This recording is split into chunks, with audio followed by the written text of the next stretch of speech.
Hello dear friends, I am Dr. Subhas Patrai. Today I will be teaching you a very important topic, that is Tetralogy of Fallot. Tetralogy of Fallot.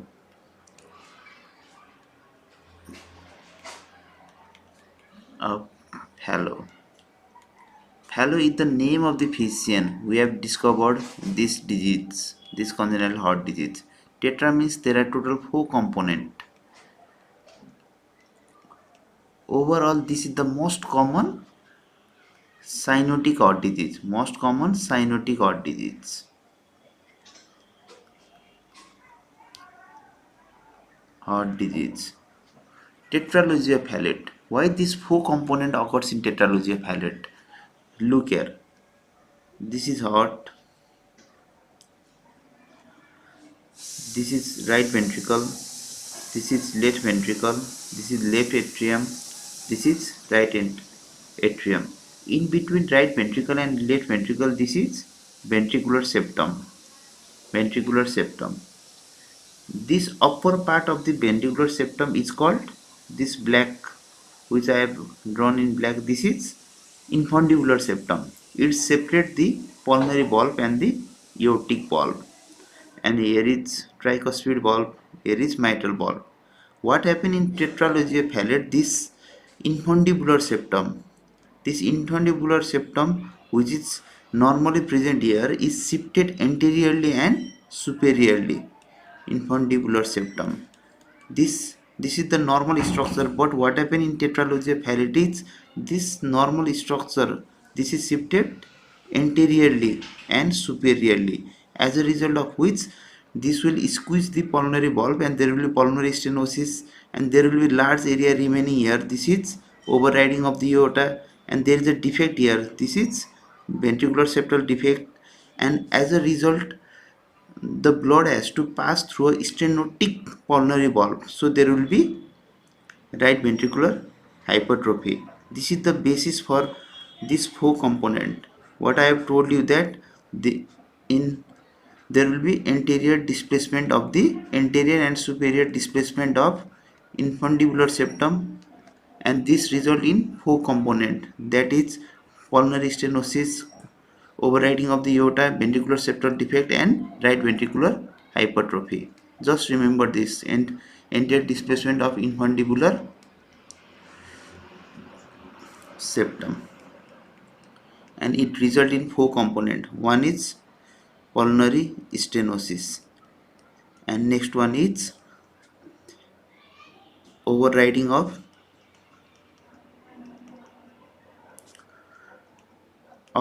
aorta, and next one is ventricular septal defect, and last one is right ventricular hypertrophy. And overall, the most important component, most important prognostic factor is pulmonary stenosis. This is the way you have to remember. Okay, and next thing you have to remember, murmur in tetralogy of Fallot is usually due to pulmonary stenosis. So there will be ejection systolic type of murmur in ejection systolic murmur in tetralogy of Fallot. Usually BST produce a pansystolic murmur, but in this case there is a large unrestricted type of BST, so murmur is not odd. Only murmur odd is due to pulmonary stenosis. And next thing you have to remember is severity of tetralogy of Fallot is directly proportional to severity of cyanosis. Severity of cyanosis, and that is dependent on pulmonary stenosis.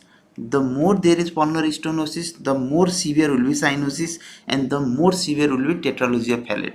And this severity of cyanosis, pulmonary stenosis, is inversely proportional to the intensity and duration of the murmur. If there is severe pulmonary stenosis, then less blood will pass through the pulmonary valve into the pulmonary artery, and the murmur intensity will be very low, and the frequency of the murmur, intensity and duration of the murmur will be very low. That's why you have to remember severity of tetralogy of Fallot is directly proportional to pulmonary stenosis, and this pulmonary stenosis is inversely proportional to the intensity and duration of the murmur. This was asked in AIMS exam.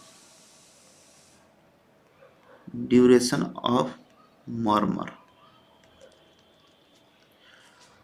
Okay, next thing. What are the clinical feature of tetralogy of Fallot? Clinical feature. Common clinical feature is cyanosis. The child usually present with cyanosis at 2 to 4 months of life. It is usually due to pulmonary stenosis and there will be right to left shunt. Usually due to right to left shunt. And next feature is as a result of chronic cyanosis, prolonged cyanosis, there will be clogging and polycythemia.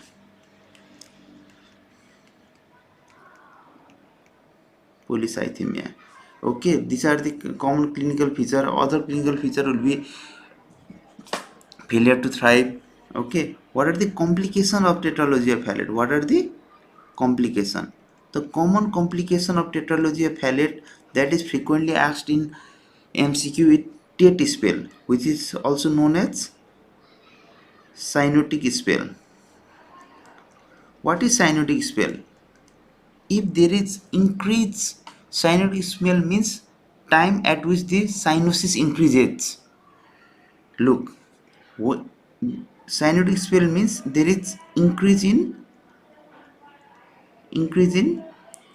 right to left shunt. Why there will be increase in right to left shunt? Look here. If the pressure over the right sided increases, then most of the blood will pass from right side to left side.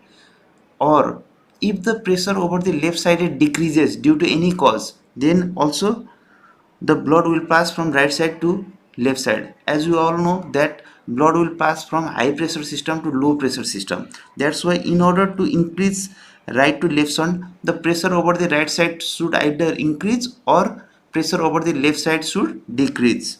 Look here, when a baby cry, there will be increase in heart rate and this will cause vasodilatation,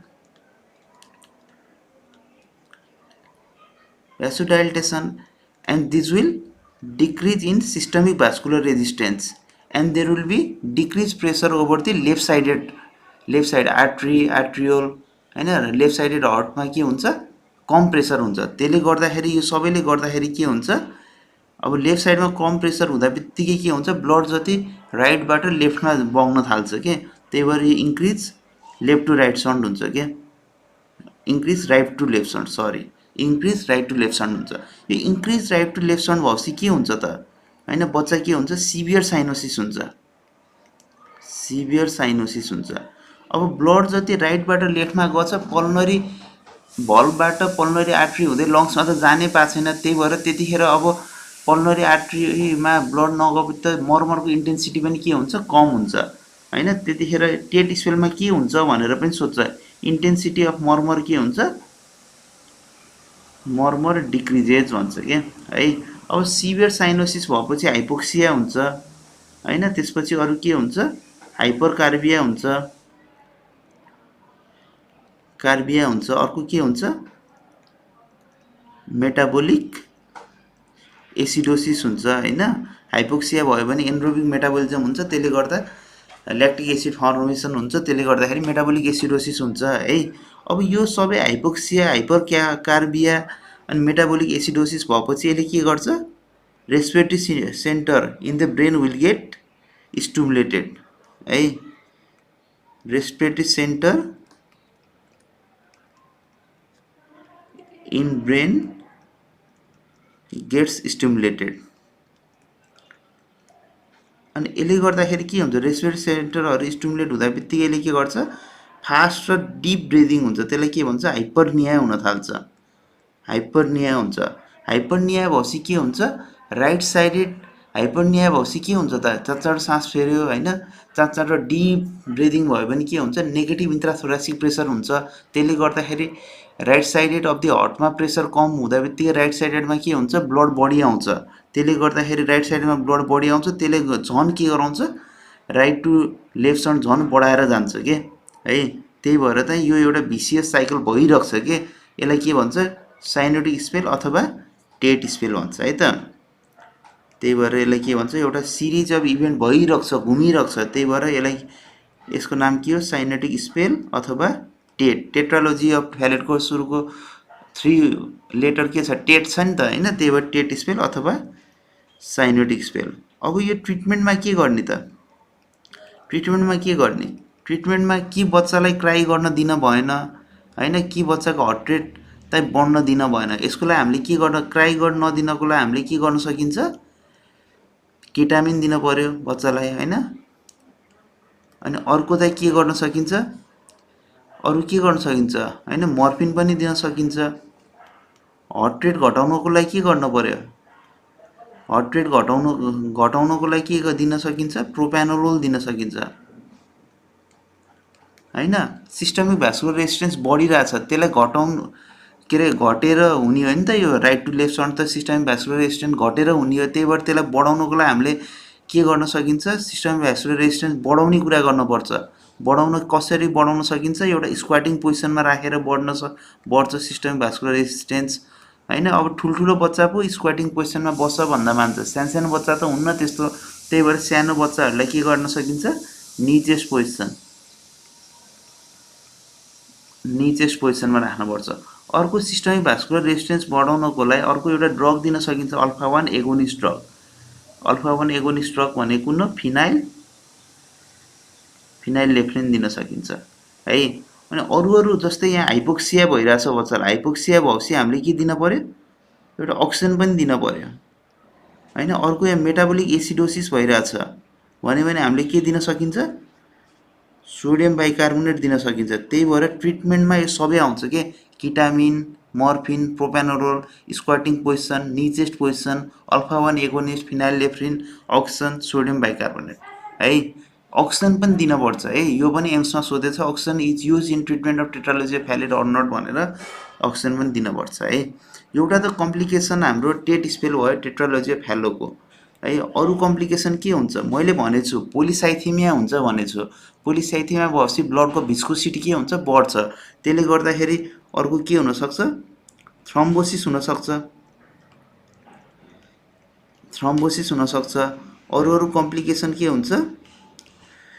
अरू complication के हुन्छ, pneumonia त्यति common हुन्न होइन। Pneumonia, heart failure is not a feature, यो पनि note गर है, not a feature of tetralogy Fallot है। अरू के हुन्छ त, अर्को ब्रेन एब्सेस हुनसक्छ, किनकि ब्लडलाई एउटा प्युरिफाई गर्ने भनेको लङ्समा हो कि, लङ्समा हुने पल्मनरी म्याक्रोफेजेसहरूले ब्लडलाई प्युरिफाई पनि गर्ने काम गर्छ कि। अब त्यो ब्लड त लङ्समा जानै पाएको छैन, ब्लड प्युरिफाई हुनै पाएको छैन भनेपछि त्यहाँ त्यो ब्लड चाहिँ ब्रेनमा गएपछि ब्रेन एब्सेस हुने चान्स हाई हुन्छ कि है। अरू के हुन्छ, इन्फेक्टिभ इन्डोकार्डाइटिस पनि एउटा कम्प्लिकेसन छ है त, इन्फेक्टिभ इन्डोकार्डाइटिस है, यसरी जान्नु पर्यो। अब इन्भेस्टिगेसन के गर्ने त, इन्भेस्टिगेसनमा त एउटा कमनली जहाँ पनि गर्ने भनेको एउटा चेस्ट एक्सरे हो है। चेस्ट एक्सरेमा के देखिन्छ, लङ्समा के देखिन्छ, एउटा हार्टमा के देखिन्छ जान्नु पर्यो है। लङ्समा के देखिन्छ, पल्मनरी स्टेनोसिस हुँदा बित्तिकै ब्लड चाहिँ पल्मनरी भल्भ हुँदै लङ्समा जान कम हुन्छ कि, त्यसले गर्दाखेरि लङ्समा के देखिन्छ, पल्मनरी ओलिगेमिया देखिन्छ होइन। लङ फिल्डमा चाहिँ ब्लड पल्मनरी भेसल्सहरू लेस देन 1/3 हुन्छ कि होइन। पल्मनरी भेसल्स चाहिँ less than 1/3 of long field है। एक्सरे गरेको लङ फिल्डमा चाहिँ पल्मनरी भेसल्सहरू लेस देन 1/3 हुँदा बित्तिकै त्यसलाई के भन्छ, पल्मनरी ओलिगेमिया भन्छ कि। यो किन देखिएको, पल्मनरी स्टेनोसिसको कारणले गर्दाखेरि देखिएको है। अब हार्टमा एक्सरेमा के देखिन्छ त है, हार्टमा के देखिन्छ, एक्सरेमा के देखिन्छ, boot shaped heart.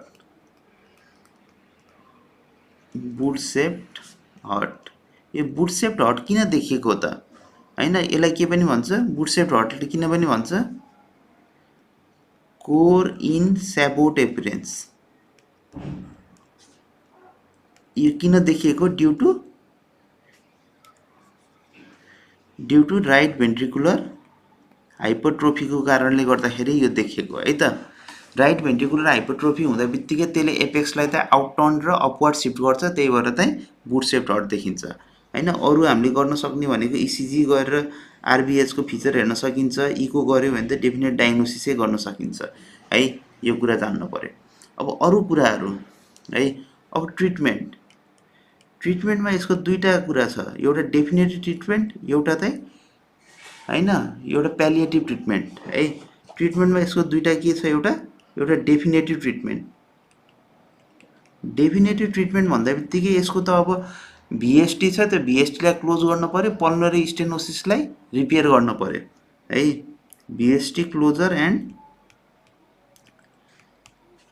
Repair of pulmonary stenosis definitive. अनि अर्को भनेको प्यालिएटिभ। योमा मेन प्रब्लम के छ भन्दाखेरि लङ्समा ब्लड जान पाएको छैन नि त। लङ्समा ब्लडै जान पाएको छैन हैन। जति सिभियर पल्मोनरी स्टेनोसिस भयो त्यति नै ब्लड कम जान्छ लङ्समा। त्यही भएर हामीले चाहिँ प्यालिएटिभ ट्रिटमेन्टमा हैन सन्डहरू बनाउनु पर्यो के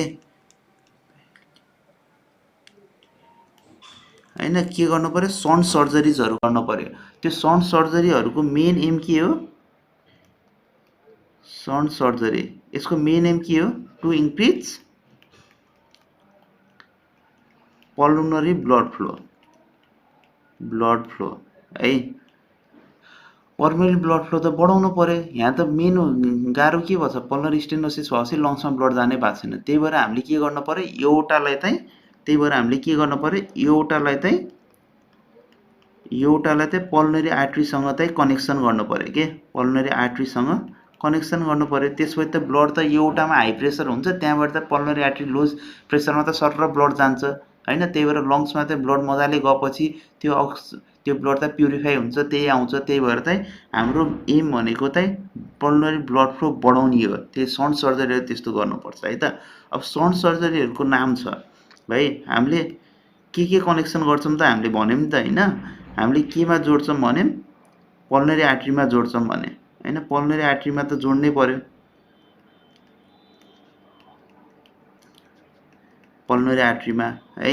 अब तीनटा छ, एउटा चाहिँ वाटरसन सन्ट, एउटा पट सन्ट, एउटा चाहिँ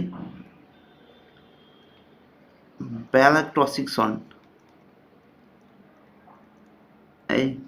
अब यो एउटा जोड्ने, एउटाको पनि कुन एउटा जोड्ने चाहियो नि त, एसेन्डिङ एउटा जोड्ने कि हैन, कि एसेन्डिङ एउटाको ब्रान्चेसहरू राइट सबक्लेवियन ब्रेकोकेफालिक हैन, लेफ्ट कमन क्यारोटिड कुन जोड्ने त है, त्यो चाहियो कि अब डिसेन्डिङ एउटा जोड्ने त्यो चाहियो नि त। जोड्ने त हामीले पल्मोनरी आर्ट्रीमै हो हैन, कुनलाई कता जोड्ने चाहियो है।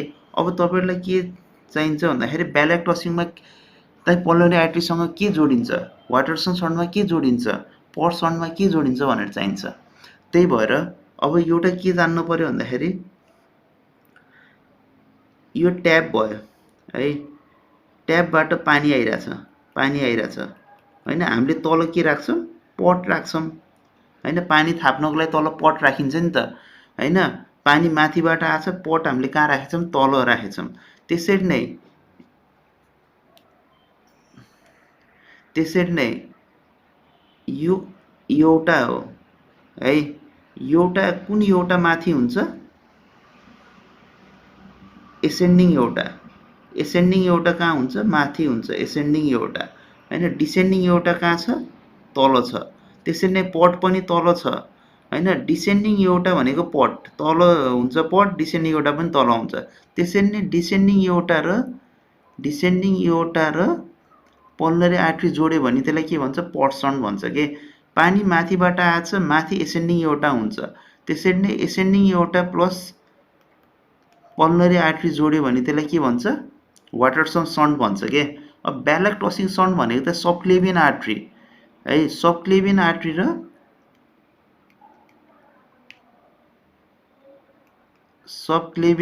र पल्मोनरी आर्ट्री जोड्यो भने त्यसलाई के भन्छ, ब्यालाक्टोसिक सन्ड भन्छ के। यो सन्ड भनेको डेफिनेटिभ ट्रिटमेन्ट होइन, यो भनेको त पल्मोनरी ब्लड फ्लो बढाउनको लागि गर्ने हो के है त। ल आजको लागि यति गरौँ है त। ल थ्याङ्क यू फर वाचिङ है। ल बाई।